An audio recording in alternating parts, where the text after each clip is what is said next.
最近咧有啲粉絲咧同小陳反映，佢話：喂，小陳啊，你介紹嗰啲豪宅咧，唔係半個小目標就一個小目標，喂，好似都冇乜性價比喎，有冇啲又新淨又有性價比嘅介紹啊？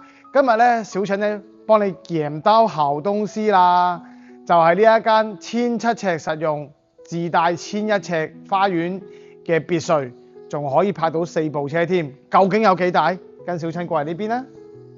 因為咧呢間屋咧比較特別少少，花園、客飯廳都一體化，所以小陳咧今日咧試下一鏡到底，拍一拍個客飯廳同埋花園俾你望一望。咁啊望完個花園之後啦，咁啊入到嚟呢個客廳，咁客廳咧大概有4米樓底左右嘅，寬敞感非常之夠。咁啊然後我過嚟呢邊飯廳望下啦。咁啊飯廳嘅話咧個距離咧就中規中矩啦 ，OK。咁啊可以擺到大概係10人嘅飯台。咁啊入嚟廚房望下。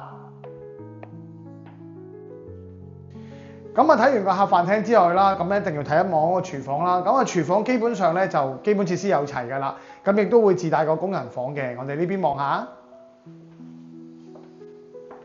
咁啊入到嚟第一層寢區嘅話啦，咁呢一度咧就由3間套房所組成嘅。我哋先望咗右手邊呢間套房先啦。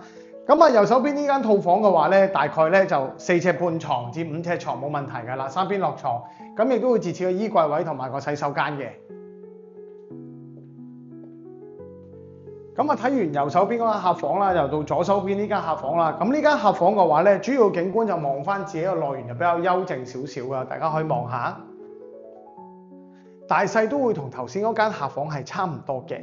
睇完兩間客房之後咧，就係你最關心嘅主人套房啦。咁啊主人套房除咗自設個露台之外啦，另外左手邊呢度咧亦都會自設個衣帽間嘅。咁大家可以過嚟呢邊望下。